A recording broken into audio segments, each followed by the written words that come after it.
Get ready for the dictation. Start.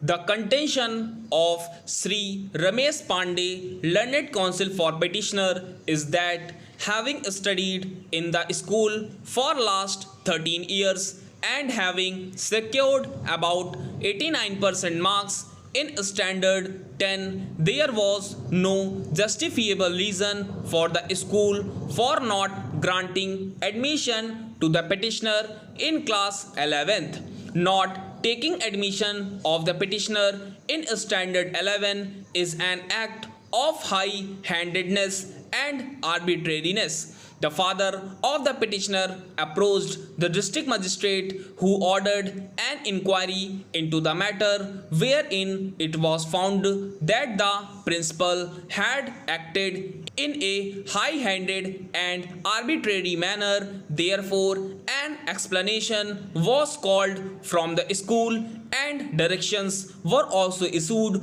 to admit the student, but the principal of the school had adopted an intransigent attitude and declined to admit the student, citing the minority status of the school and stating that admission to standard 11 was not a matter of automatic promotion and it was the discretion of the principal to admit or deny admission to a student in standard 11, which according to petitioner was arbitrary in nature and hit by Article 14 of the Constitution.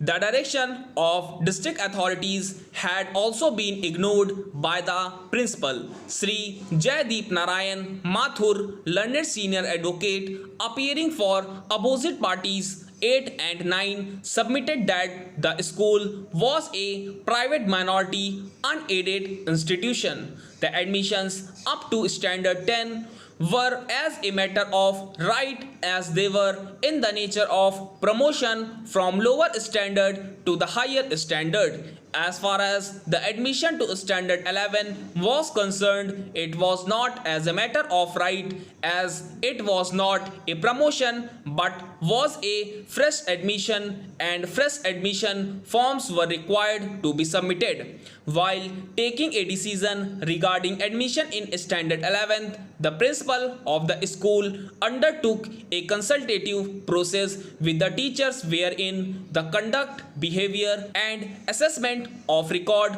of the student as also their guardians were considered.